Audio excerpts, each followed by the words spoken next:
There we go, there we go. Zacharia, bonjour Bonjour, et bienvenue. bonjour. Merci de nous recevoir. Je vais mettre la caméra. C'est parfait, c'est parfait, c'est parfait. Alors, Je suis en train alors de m'installer. en plein mouvement, c'est très bien. Voilà, donc Effectivement. je vous laisse le podium. Je vous Merci laisse le beaucoup. podium. J'espère que vous aurez une belle connexion sur le parcours et que vous allez bien parler Bon, je suis de arrivé, justement. donc j'étais dans un TGV à 300 à l'heure, Casa-Tanger. Donc c'est pour montrer qu'il y a de la connexion en Afrique. Et là, j'arrive à Tanger et je vais m'installer dans un endroit pour parler. Donc j'avais synchronisé, arrivé à 11h10 pour démarrer à 11h25. Donc j'aurai 2-3 minutes de cadrage. Mais j'ai la connexion, il y a tout ce qu'il faut. L'Afrique avance. Maintenant, il faut qu'elle Très bien. avance partout. Très bien, c'est parfait. Alors donc, je disais tout à l'heure que cette séance en fait est dédiée justement à la formation à l'entrepreneuriat et donc sur base bien sûr des expériences Zacharia pour 1 heure, tu sauras justement parler de ton expérience de l'entrepreneuriat, mais aussi parce qu'on est en train de parler à un groupe de jeunes gens qui sont justement intéressés à cet aspect de l'entrepreneuriat, mais aussi du côté de la technologie. Ce serait très intéressant de savoir qu'est-ce que le Hub Africa fait, qu'est-ce qu'il apporte comme solution, comme développement des jeunes, de l'entrepreneuriat en Afrique, dans quelle partie de l'Afrique vous êtes présentement basé, mais aussi vous auriez justement 15 minutes d'entretien avec Hamid Kayar. Alors, je te laisse le podium. Moi, je vais être en backstage. Et vas-y, c'est toi la star du moment. Donc, on va te laisser parler. Zacharia, à toi le stage. Merci John. Donc je vais activer ma caméra dans 2 minutes. Donc bonjour tout le monde. Et c'est toujours un plaisir d'être dans ce bootcamp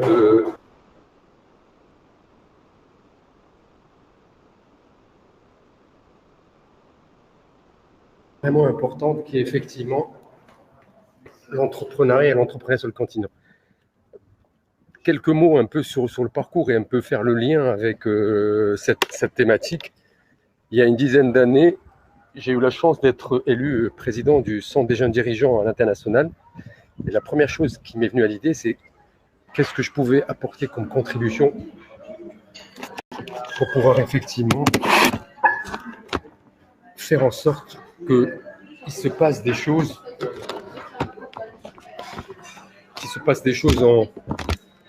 je vais voir comme ça, il n'y a pas de luminosité, qu'il se passe effectivement des choses sur le continent. Et une des premières choses sur lesquelles on avait travaillé, c'est de dire, voilà, il fallait fêter les entrepreneurs. Je crois que c'est quelque chose qui ressort et que j'ai vu un peu dans le parcours depuis une trentaine d'années que j'opère, c'est que on confond aujourd'hui entrepreneurs et rentiers. On confond souvent les gens qui créent de la valeur, qui aujourd'hui transforment leurs rêves, passion en projet entrepreneurial, et beaucoup qui ont réussi dans le monde de l'entrepreneuriat, en règle générale, c'est des gens qui ont démarré d'abord en disant ok, comment moi je peux développer mon idée, comment je peux l'amener à être sur le terrain. Raoula, tout à l'heure, quand on l'écoute, elle est partie de ce qui fait vraiment un entrepreneur.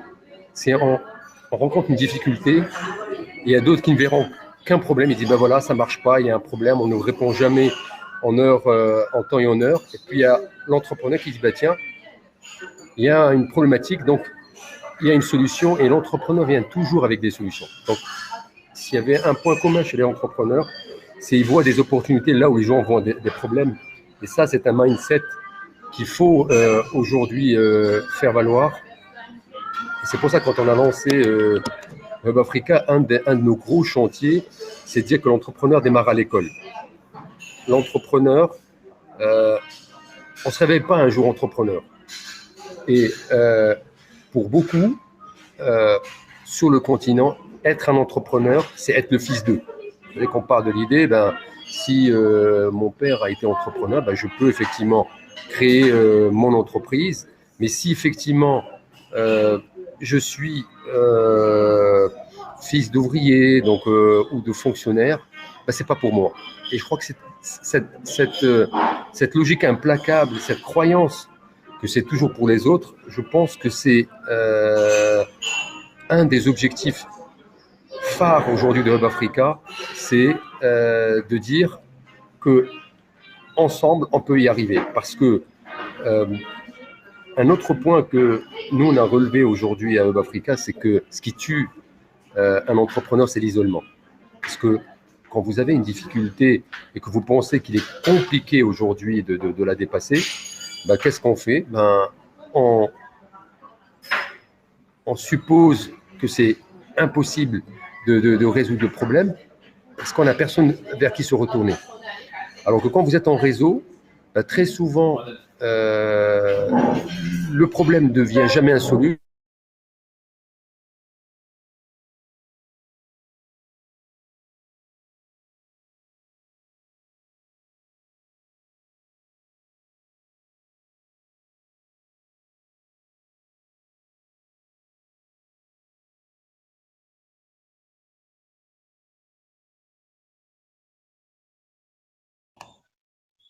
Alors, on a juste un petit souci de connexion, mais il y a Zacharia qui va sûrement se reconnecter. Allô? Vas-y, on te suit à 5%. Oui, pardon. Je pensais que vous ne m'entendiez pas. Effectivement, donc je disais qu'un des vrais sujets aussi sur lequel l'entrepreneuriat pose un vrai problème, que ce soit au Maroc ou sur le continent, c'est qu'on est beaucoup dans la défiance. Moi, je me rappelle dans un séminaire, j'expliquais que je ne crois plus à l'entrepreneur solitaire. Et il y avait un monsieur d'un certain âge qui lève la main et il me dit: Monsieur Fahim, si moi je pouvais si je pouvais ne pas m'associer avec moi-même, je l'aurais fait.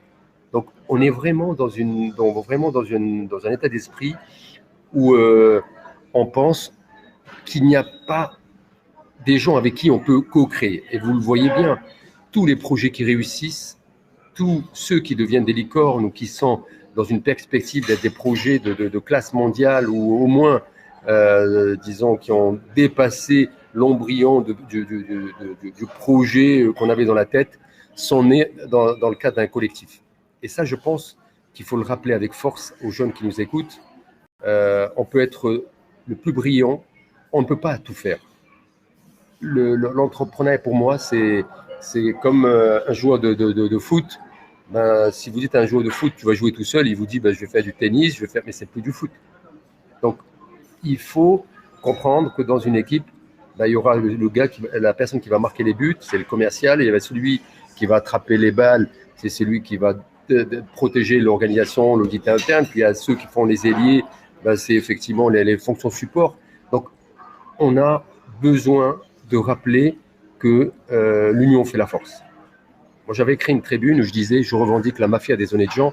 C'était pour bien rappeler que, un peu comme le lion dans la savane qui se fait manger par les hyènes, si on est seul, on ne peut pas tenir. Parce qu'effectivement, l'environnement est difficile, l'environnement est compliqué. Et aussi, quelque chose qu'il faut aussi rappeler avec force, c'est que lancer son projet, et on l'a vu tout à l'heure quand on parlait de Crowlaz ou la blockchain, tout évolue. C'est-à-dire que vous avez beaucoup de gens qui démarrent avec un projet qui doit aller vers une certaine trajectoire, et en marchant, ben, on se rend compte qu'effectivement, il est en train d'évoluer et qu'il va changer de paradigme, qu'il va changer de trajectoire, parce qu'effectivement, c'est quand même important de le signaler. Positionner pour que ça soit plus.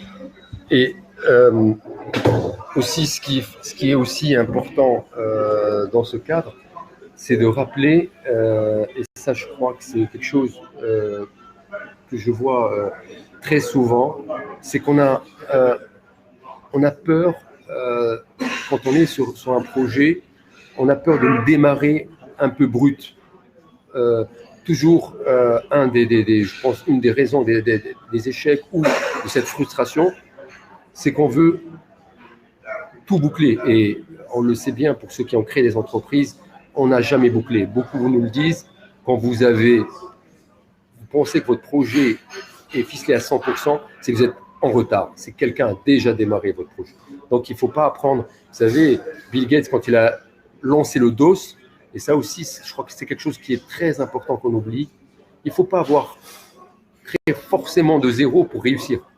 On peut démarrer un super projet en rachetant une TPE qui a déjà 2-3 ressources, qui a déjà démarré un projet et le consolider, le faire grandir. Pour nous, quand vous discutez avec un jeune entrepreneuriat, le premier réflexe, c'est je démarre de zéro. Il ne regarde jamais à droite et à gauche pour dire, tiens, qu'est-ce qui va me faire gagner du temps? Parce que le temps, c'est de l'argent. Parce que le temps, c'est cette capacité dans un monde qui se globalise. Vous savez, le Maroc vend des babouches à Marrakech, mais maintenant, elles se fabriquent aussi en Chine. Donc, même quand vous pensez que vous êtes sur des produits qui sont de proximité, la concurrence, elle est aujourd'hui mondiale, elle est globale, et on ne peut pas aujourd'hui sous-estimer cette concurrence qui aujourd'hui rentre par la fenêtre, rentre par le trou de la serrure. Elle est partout, même quand on pense que notre marché, il est de proximité, parce que nos concurrents, eux, savent que c'est pas vrai et peuvent effectivement atteindre, je dirais, nos marchés beaucoup plus facilement qu'on le croit. Et regardez maintenant les concurrents des hôtels, quelle que soit la chaîne, c'est pas une autre chaîne, c'est Airbnb. Aujourd'hui, vous le voyez, quand Apple a voulu lancer l'iPhone, tout le monde disait mais c'est quoi ça? Et puis l'iPhone aujourd'hui, c'est téléphone accessoirement. On fait tellement d'autres choses avec. Et c'est cette capacité aujourd'hui de faire de la synergie dans les services que vous apportez qui fait que vous serez dans un esprit innovant et toujours avec un coup d'avance. Et c'est, je crois, c'est un peu ça l'entrepreneuriat. Donc nous, pour revenir un petit peu, quand on rappelle cet état d'esprit, on s'est dit, on ne peut pas, en sachant que l'entrepreneur démarre à l'école, rester à regarder le train passer. Donc on a été à l'initiative il y a déjà 15 ans du Forum des métiers qui n'existait pas dans l'école publique.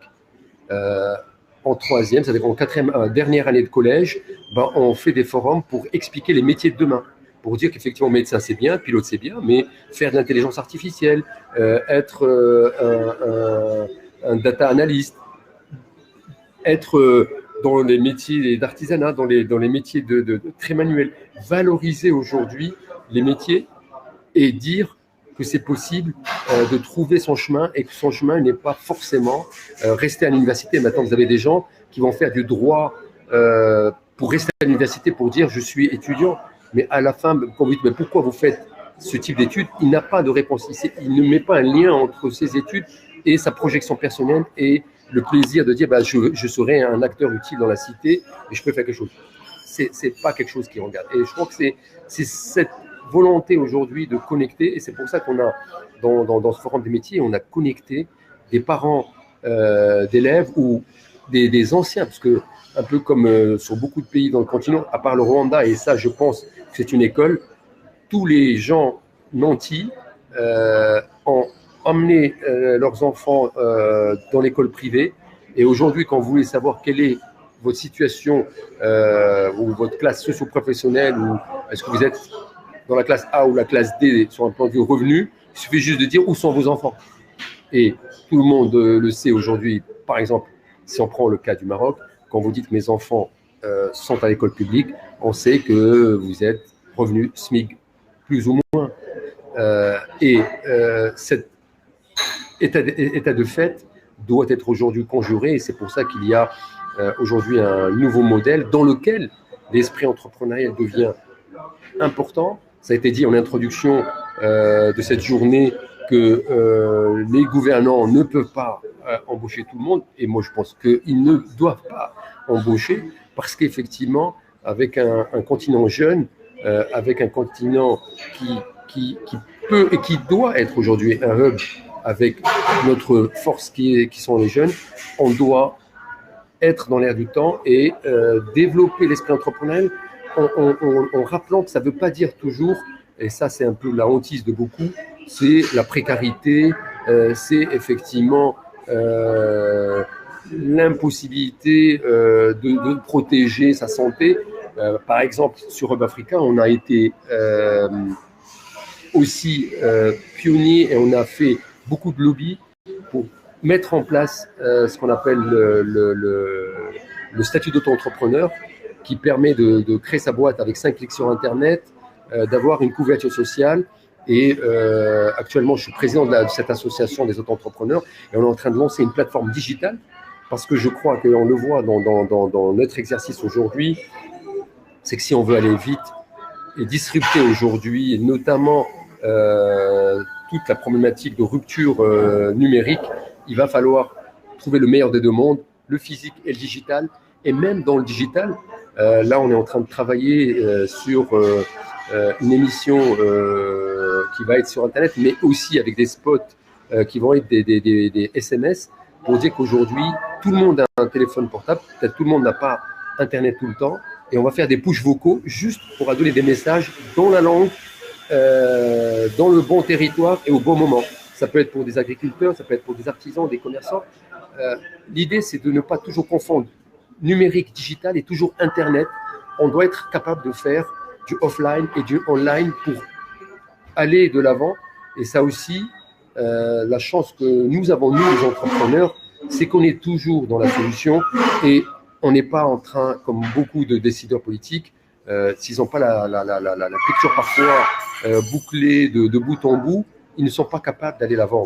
Et donc, c'est un peu ça, notre force, c'est qu'on est capable de voir ce que d'autres ne voient pas et de dire, ben voilà, je commence à construire, on verra le reste au fil de l'eau. Donc, on a été aussi à l'initiative, comme je dis, de l'auto-entrepreneur. J'ai eu la chance d'être aussi instigateur avec une bande de copains, parce que là, on revient toujours à la synergie sur le crowdfunding, qui est maintenant quelque chose sur le terrain, parce que ce dont a besoin une start-up qui n'a pas aujourd'hui de marché, qui va créer un marché, qui va disrupter, c'est qu'elle doit effectivement trouver des accélérations d'innovation, elle doit avoir son accès au marché, mais aussi cette capacité aujourd'hui de financer cette innovation qui souvent est lancée au début à fond perdu, parce qu'on n'a pas de visibilité, c'est un peu le jackpot si on réussit, mais c'est aussi cette volonté de dire, bah, tiens, je sens cette idée. C'est pour ça qu'on a aussi, on est en train de finaliser le travail sur le business angel, et on pense que c'est quelque chose qui va permettre là aussi de ramener ce financement, ce love money, qui n'est pas encore suffisamment développé sur le continent. Et on a lancé il y a 3 semaines, la deuxième étude sur la diaspora entreprenante au Maroc, parce qu'on s'est rendu compte que beaucoup venaient au Maroc au début pour aller en Europe, mais finalement, beaucoup n'ont pas pu y aller et se sont installés. Il y a toute la communauté, puisque le Maroc est la 3e pays en termes d'appui boursier pour beaucoup de jeunes sur le continent. Et donc, ça a permis à ces jeunes formés d'avoir une première expérience au Maroc. Pour certains, vous le savez, on dit que les plus belles années, c'est les années d'étudiants, donc se marient avec des autochtones et créent ce beau visage qu'est l'Afrique, ces couleurs que moi j'adore, parce qu'on nous a toujours un peu séparés en disant il y a l'Afrique, le Maghreb, et il y a l'Afrique subsaharienne, alors que notre Afrique, elle est plurielle, et c'est ça, je crois, notre force. Et la formation d'aujourd'hui l'atteste encore, multilangue, multicouleur, pour bien prendre toutes ces richesses et les mettre en synergie et pas en opposition. Et je pense que c'est quelque chose sur lequel Hub Africa a toujours voulu travailler. Moi, quand j'ai démarré il y a une dizaine d'années, j'étais le Toubab. Aujourd'hui, on dit tiens, c'est le Casablancais, le Marocain. Et on est en train de s'apprivoiser les uns et les autres parce qu'on nous a séparés pendant longtemps. Et c'est aussi une des vocations de Hub Africa, c'est de dire qu'on peut faire beaucoup de choses quand on est à l'écoute, quand on va vers l'autre et qu'on crée des volets de communication positive. Et là aussi, sur Hub Africa, depuis 4 ans, on s'est positionné aussi pour être un observateur sur les startups. Et on pitch sur 15 pays, dont 2 en Europe. Dans deux en Europe, la partie dénicher aujourd'hui les meilleures startups.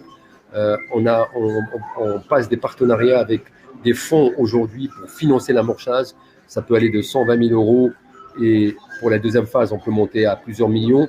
Donc là aussi, on n'est pas tout seul parce que je pense que ce qui aujourd'hui fait la crédibilité des uns et des autres, c'est, comme disait un de mes amis, dire ça fait rire et faire ça fait taire. Donc je crois qu'il est très important d'être dans l'action, d'être exemplaire et vraiment de s'assurer que tout est possible. Et je crois que ça, pour moi, c'est quelque chose qu'il est important de combattre et de valider. On fait aussi quelque chose de très important, parce que vous savez, quand vous êtes une start-up, une PME, qu'est-ce qu'on a besoin très souvent? Comme je disais, donc quand on est très innovant, on peut avoir besoin de financement, donc le love money, donc le crowdfunding, mais très souvent, vous savez, quelque chose que je pense tous autour de cette table virtuelle, on n'oubliera jamais, c'est notre premier amour. Notre premier client, c'est aussi quelqu'un qui vous sort un peu du rêve à la réalité ou qui vous projette dans le monde dans lequel on veut aller. C'est la première commande, c'est le premier client. Et là aussi, on met pas mal de B2B lors des événements, mais aussi sur une plateforme, parce qu'on est convaincu que il faut former, il faut faire grandir les dirigeants. Donc, on a beaucoup de boîtes à outils que j'appelle moi plug and play, c'est-à-dire que je viens, je prends l'idée, le lendemain, je peux l'appliquer dans ma boîte. On n'est pas dans une logique de formation longue. On est dans quelque chose où le dirigeant, il a créé sa boîte. On lui dit, voilà, nous, en tant que Hub Africa, tu es à Dakar, tu es à Libreville. Voilà nos partenaires locaux, parce qu'on est convaincus qu'il faut de la continuité. Et donc là, ce que je disais, depuis tout le fil conducteur, et dans ma signature, moi, je mets toujours, si tu veux aller vite, vas-y seul. Si tu veux aller loin, allons-y ensemble. C'est vraiment ce que nous faisons aujourd'hui dans le PATF, donc dans notre réseau aujourd'hui. C'est cette synergie, c'est cette capacité aujourd'hui d'avoir une vue globale, mais avec une proximité locale, pour ne pas être déconnecté, pour être dans la réalité du terrain, pour effectivement pouvoir apprendre les uns des autres. Et ça, c'est je crois, quelque chose d'indispensable. Et comme je disais, Hub Africa, c'est aussi fêter les entrepreneurs. Donc, on fête tous les ans. Donc, on a fait plusieurs prix, prix du jeune. Hélène disait, il faut oser, il faut accompagner les gens à ne pas dire non. Et il y a une chanson, moi, qui m'est très chère, qui est « Il vaut mieux des remords que des regrets ».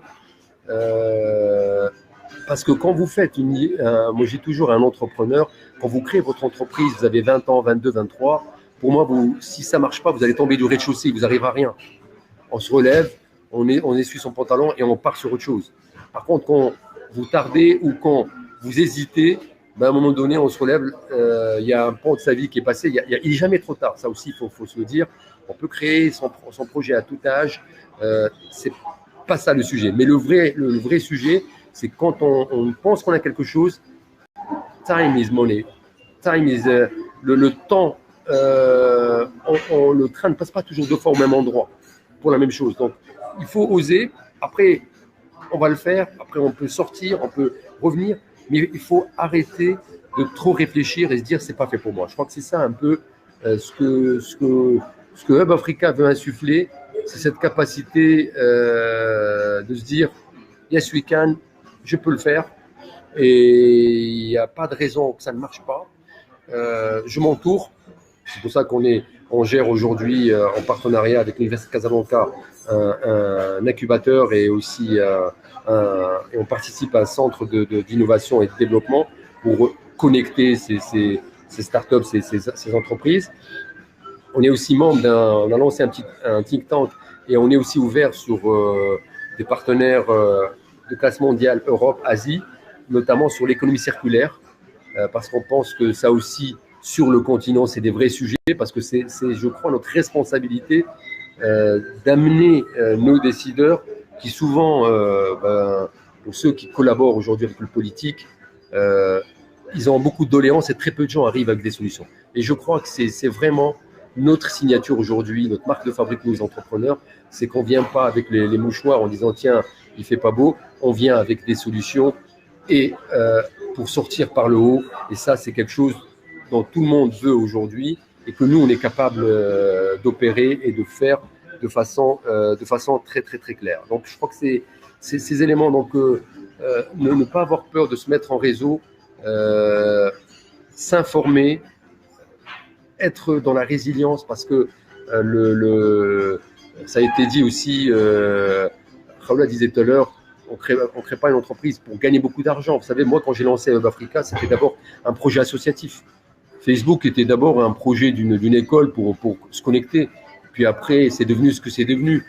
Mais quand vous posez la question à beaucoup de gens qui ont créé leur boîte, ils vous disent pas je crée ma boîte pour être riche, ils disent je crée ma boîte pour donner du sens, pour être mon propre patron, pour faire ce que j'ai envie de faire, parce que là où je suis, quand il a été salarié, ben, il ne trouve pas ce qu'il veut.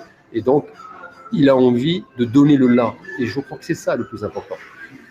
Un patron de PME gagne beaucoup moins qu'un cadre dirigeant de grande entreprise. Mais il ne troquera jamais sa liberté, son indépendance pour être salarié dans une grande entreprise. On a besoin des deux mondes et c'est pour ça qu'il faut connecter ces entreprises, connecter ces mondes pour qu'on puisse effectivement être dans cette dynamique. Et celle-là, je pense que c'est important. Et on a monté aussi des ponts sur l'open innovation entre les startups, les PME et les grandes entreprises pour là aussi rappeler qu'on est un écosystème entrepreneurial et qu'on a tout à apprendre les uns des autres et qu'il ne faut pas mettre en opposition les grands et les petits, parce que c'est souvent ce qu'on essaie de nous montrer. Et je crois qu'il y a beaucoup de belles choses qu'on peut faire ensemble, mais ça aussi, c'est un vrai combat parce que les grands, effectivement, ils voient plus loin et parfois ils ne veulent pas prendre le temps de s'arrêter, de regarder. Et puis les petits sont tellement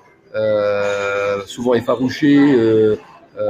On écoute tous ceux qui ont eu des problèmes et on pense que c'est tout le monde pareil et donc ça crée, on se crée des murs entre nous qu'il va falloir aussi casser. Et c'est je pense, cette dynamique qu'on a voulu inscrire, c'est quand sur notre plateforme toute l'année, on connecte, on déploie des masterclass. On a lancé il y a 2 ans déjà avec l'école de guerre à Paris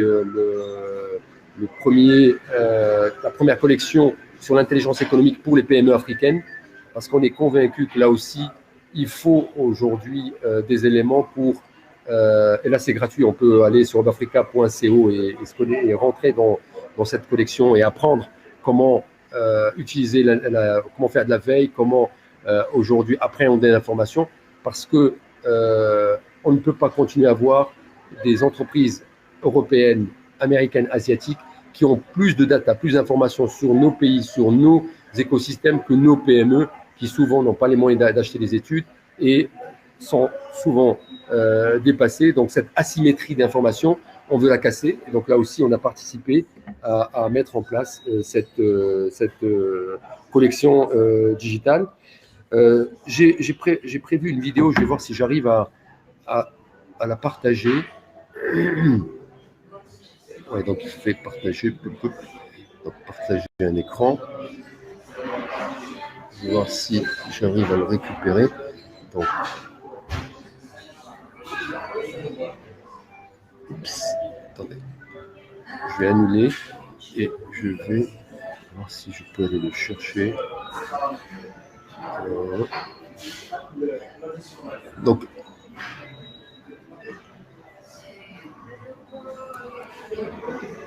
l'idée c'était de vous montrer un petit peu en image ce que nous faisons. Sinon, je vais le partager sur l'échange d'informations et vous pourrez le télécharger tranquillement tout à l'heure si je vois que je n'arrive pas à le partager tout de suite. C'est pas grave, je vais certainement je vais vous le partager tout à l'heure sur Internet parce que j'ai le lien quand je vais terminer avant de partager l'information avec notre invité. On a encore, je pense, si je dis pas de bêtises, on a encore 25 minutes, 11h25, midi 25. Donc j'ai encore 5-10 minutes pour conclure et où on peut passer déjà à l'échange et puis peut-être je reviendrai tout à l'heure. Donc normalement, si je ne m'abuse, donc tout à fait, Zakaria, c'est vrai. C'est vrai. Je voudrais juste rebondir par rapport à ce que tu viens de dire tout à l'heure, Zakaria. parce qu'il y avait aussi un entretien avec monsieur. Oui, alors s'il n'est pas là, on va continuer avec le programme. Mais sinon, tu peux partager ton écran, on te suit nickel. Hein. Et puis j'aime bien ton écran derrière, c'est très beau les lumières, c'est très beau les images. Donc effectivement, il y a un peu de chaleur ici dans le nord. On est entre l'avantage ici à Tanger, vous êtes entre la Méditerranée et l'océan Atlantique, l'Europe à 10 km. Et je crois que c'est un peu à l'image de ce qu'on veut nous donner dans l'image qu'on veut. Je vais peut-être envoyer le lien. Je ne sais pas si toi, John, tu pourras le partager ou Hélène, parce que moi, j'y arrive pas. Je vais vous envoyer la vidéo. Si vous pouvez la récupérer et la diffuser, je vais la mettre. Alors, je vais la partager si ça marche. Si ça marche, voilà, je vais l'envoyer. Voilà, alors juste en bas, Zacharia, juste en bas, donc juste à côté du micro, voilà. Donc, oui, je l'ai vu, mais quand j'ai fait présenter au public, j'arrive pas à récupérer le lien et le mettre dessus. Donc je l'ai envoyé sur la messagerie. Je sais pas si toi tu peux le projeter de chez toi, si tu as la main. Alors, est-ce que c'est une vidéo, c'est ça? Ouais, c'est une vidéo. Alors, essaie de me la balancer, je vais voir si je pourrais. Voilà. Je l'ai envoyé sur le partage d'informations. Tu la vois sur la messagerie. Le lien, je l'ai envoyé. D'accord, je vais essayer de partager et voir ce que ça donne. Regarde, si toi, je vais essayer de voir si je peux partager mon écran. Ouais, si tu arrives. C'est 24 heures sur 24, c'est 7 jours sur 7, c'est toute l'année. Parce non, on ne voit pas l'écran pour l'instant. Ça, Africa, c'est travailler ensemble aujourd'hui et surtout demain. Africa, c'est la première plateforme africaine qui réunit les investisseurs et les entrepreneurs.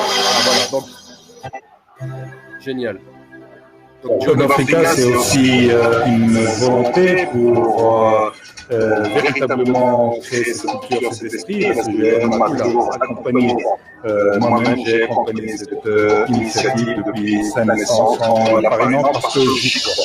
Je crois que l'Afrique a besoin aujourd'hui de ce type d'initiative, de réseau, même de connecter des entreprises entre elles, de rapprocher des entreprises africaines entre elles, de créer la culture de l'échange, de l'investissement partagé, de tout ce qui vient de nature à renforcer ces liens africains, parce que c'est ça qui va permettre aussi à l'Afrique, pour nos économies, à nos entrepreneurs africains, d'évoluer, de se développer et aussi de créer notre propre culture managériale, une innovation.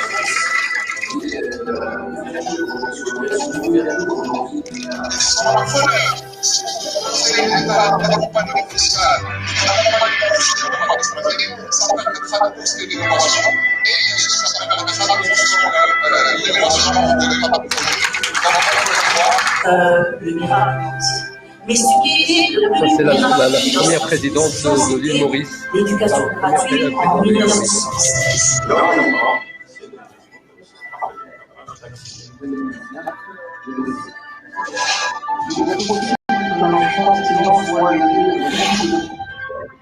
Moi, je pense qu'il faut vraiment donner des moyens aux PME et aux petites entreprises, des très petites entreprises, pour qu'ils peuvent traduire. Je partagerai quelques caricatures qu'on avait faites qui étaient très intéressantes pour voir comment on peut, par l'image, faire passer beaucoup de messages, notamment de politique. Très bien. Donc, il y a encore, je pense, une minute. Donc ça, c'est l'édition qu'on fait chaque année. Rayonnante, sublime, aloha. Et tout à l'heure, il y a aussi une autre de 2 minutes qu'on va, parce qu'on a encore un peu de temps, sur ce qu'on a fait à la COP22 pour montrer aussi comment, dans l'espace, les startups et les entrepreneurs peuvent travailler ensemble. Donc ça, c'est les prix aux entrepreneurs, aux startups. Ce qui est intéressant, c'est que ça a permis à certains d'avoir un label et de pouvoir le présenter, donc d'accélérer le business. Et je crois qu'on a une responsabilité collective de donner envie à des gens et à des jeunes d'aller encore plus vite.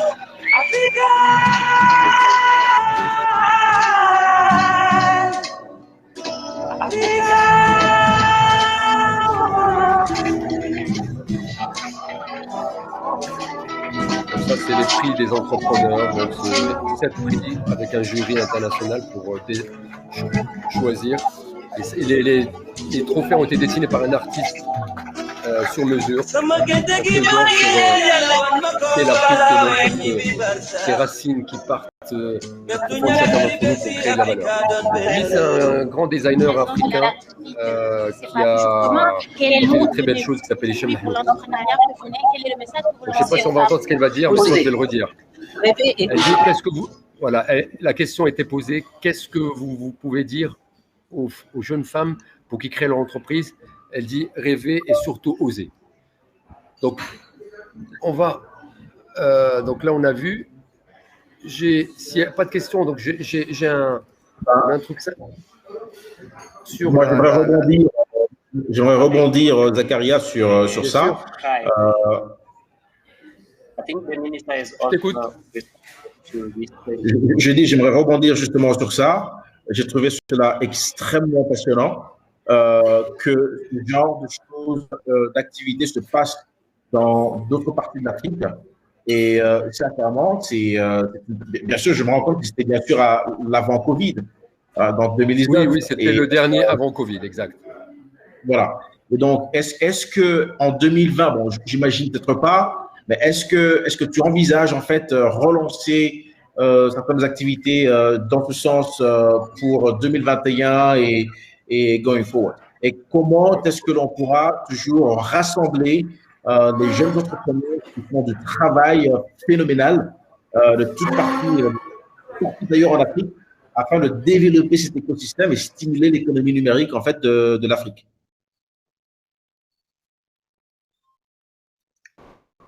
Voilà, donc on a presque fini. Voilà, je vais laisser Zakaria qui va rebondir et répondre à cette question une fois que sa connexion est rétablie.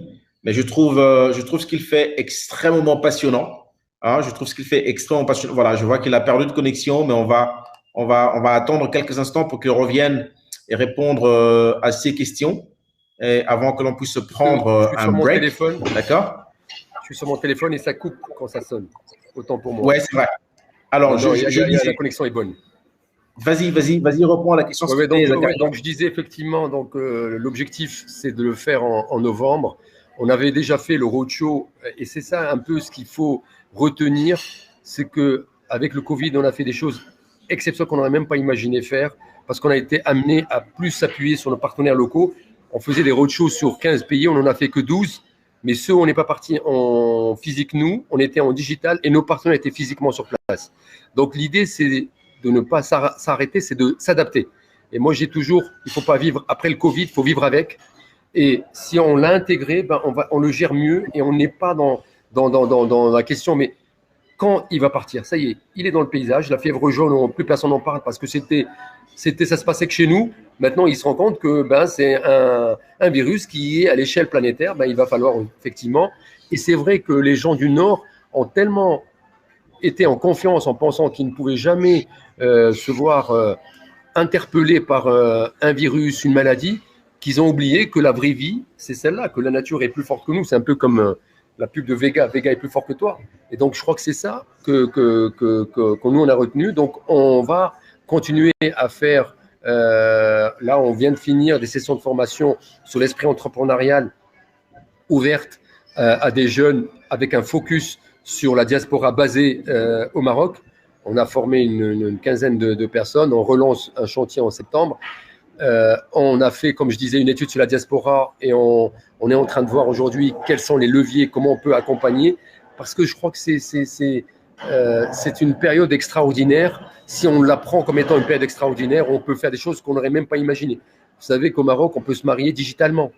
Vous pouvez maintenant travailler avec l'administration et lui dire, voilà, je vais vous envoyer une connexion, on va travailler et à la fin, vous envoyez une facture et il vous paye. Avant, c'était même pas imaginable.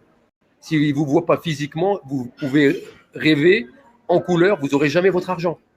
Donc, il y a eu un changement de mindset. On est en train d'accélérer sur l'éducation. Tout le monde pense, et je crois que c'est sûr, qu'on va être vers de l'hybride. Donc, je pense que cette période exceptionnelle a rappelé à l'Afrique qu'elle doit se prendre en charge. Nous, je vais vous partager tout à l'heure, on a mis en place le Small Business Act for Africa, qu'on a partagé avec la BAD, avec les Nations Unies, avec 2 gouvernements qui ont voulu le tester chez eux, notamment la Côte d'Ivoire et le Gabon.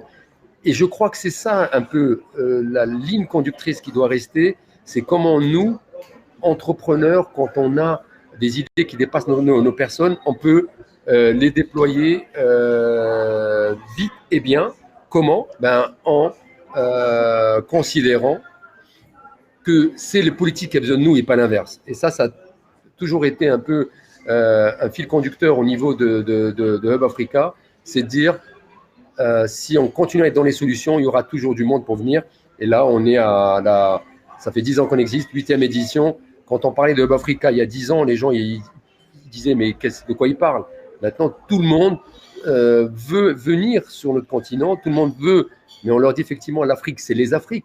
Mais si nous, aujourd'hui, les enfants du continent, on n'est pas capable aujourd'hui de dépasser nos différences et de travailler ensemble, on va continuer à être dans les salam, comme on dit, salam alaikum, et c'est toujours les restes, les autres qui vont pouvoir prendre. Et c'est, je crois, le volet sur lequel on travaille beaucoup. L'union fait la force, l'union fait la force. Et si on ne le fait pas nous, quelqu'un va le faire à la place parce que personne n'aime le vide. Voilà un petit peu en filigrane l'état d'esprit dans lequel on est. Il ne faut pas s'arrêter, il faut trouver des voies de contournement, avoir des relais. C'est ce qu'on fait aujourd'hui pour que, vous savez, un entrepreneur qui réussit, il a toujours des mains invisibles qui le soutiennent.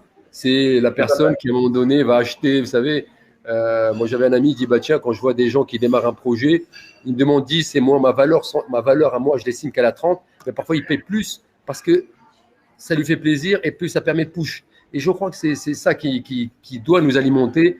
Là, on est aussi accessible à notre diaspora. Moi, je leur dis, je n'ai pas besoin que vous venez physiquement en Afrique, mais j'ai besoin de votre appui intellectuel, de votre indépendance, parce que quand vous êtes de l'autre côté, vous avez une indépendance de temps et vous avez aussi le nerf de la guerre. Et on peut aujourd'hui trouver des give-back intelligents sans se déplacer. Hélène, en créant ce réseau, elle n'est pas encore sur le continent, mais elle a fait plus que beaucoup de gens qui sont rentrés et qui sont installés dans leur boîte, qui ont acheté leur petite maison et qui va le week-end dans sa résidence secondaire et dit moi, je suis rentré chez moi, je ne participe pas à l'économie. Non, il participe à son train de vie, à sa petite vie, mais il ne contribue pas à créer de la richesse. Et c'est ça un peu, je dirais, le vrai challenge, c'est comment je peux grandir et faire grandir. Et ça ne s'improvise pas, ça se cultive. Et on espère une contagion positive de ce qu'on fait à Hub Africa, de ce qu'on fait aujourd'hui avec le PAD.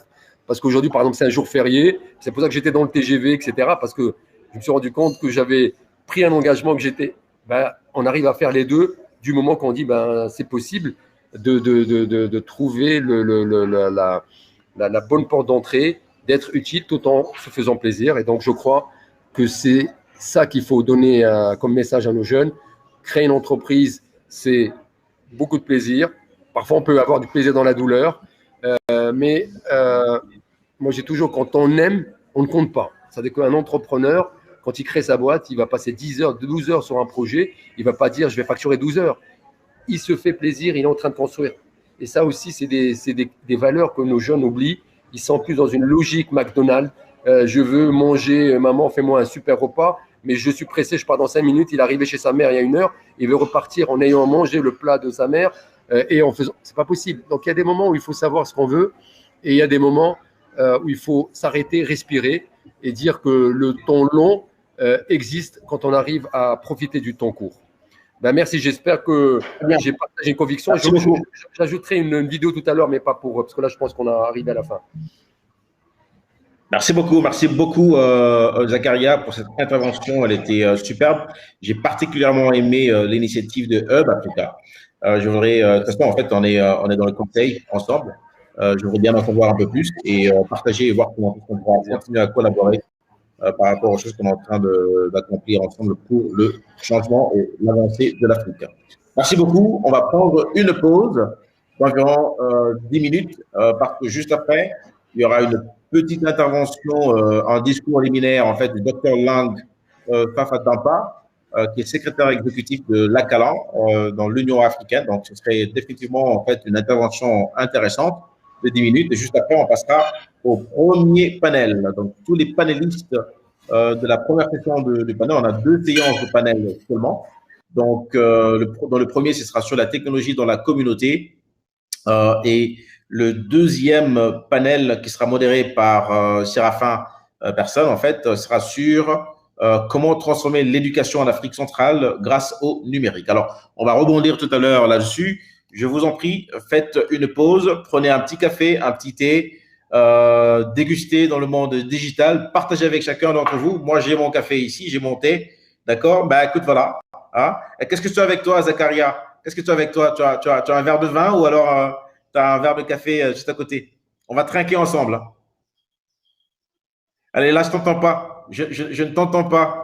Je vais prendre mon jus d'orange. Là, j'attendais de finir et donc je vais prendre une orange pressée. Une orange pressée. Sinon, j'aurais trinqué avec toi, mais c'est pas grave. Ben oui, non, mais là, comme j'étais studieux, j'ai dit je prendrai mon jus tout à l'heure. Je me suis installé dans un coin pour pouvoir être avec toi, avec vous. Mais encore, vraiment, tu l'as bien dit, le chemin est long, mais c'est une super belle aventure. Maintenant, chacun doit faire sa part, un peu comme le colibri, et je crois que l'Afrique mérite que chacun d'entre nous donne un petit peu de son temps, parce que souvent, moi j'ai toujours, j'avais fait une tribune, je disais, mesdames, messieurs les nantis, soyez égoïstes, partagés. Et je crois que c'est ce qui manque dans ce continent. Beaucoup de gens oublient que quand ils partagent, ça les fait grandir et ça sécurise tout ce qu'on est en train de faire, et ça nous évite des printemps arabes, ça nous évite plein de choses sur lesquelles les gens ont la mémoire courte.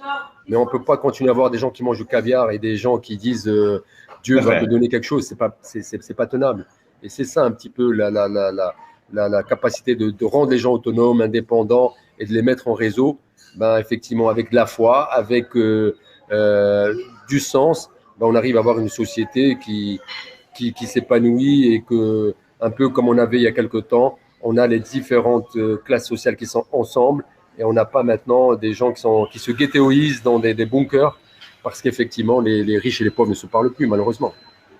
Tout à fait. Sauf avec le Covid, où on a mis tout le monde au même pied d'égalité, et je crois que c'est un peu le petit côté, je disais tout à l'heure, un peu fantastique et extraordinaire, c'est qu'on s'est rendu compte qu'on était d'abord tous des humains.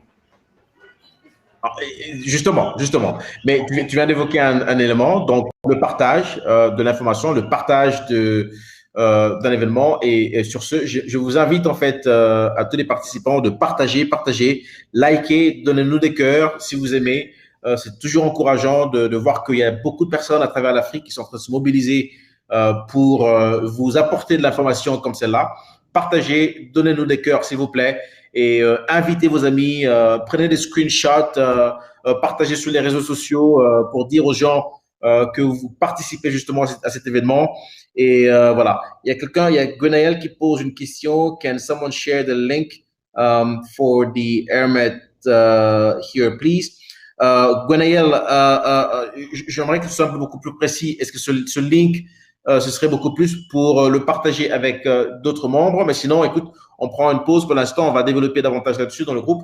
Mais sinon, que chacun d'entre vous partagez, invitez d'autres personnes, s'il vous plaît. On a besoin de vos encouragements. On le fait parce qu'on veut se développer tous ensemble. Sur ce, Zakaria, enjoy your juice, brother, and I hope to talk to you soon. And we're definitely going to get together. Thank you very much. I will enjoy. Thank you. Bye-bye, John. Keep well. Cheers. Bye. Cheers. Bye. Allez, les amis, on va prendre une pause. Amusez-vous bien et prenez un café, un thé, de l'eau, du jus. Moi, je vais me taper un autre bon petit café. À tout à l'heure. Merci.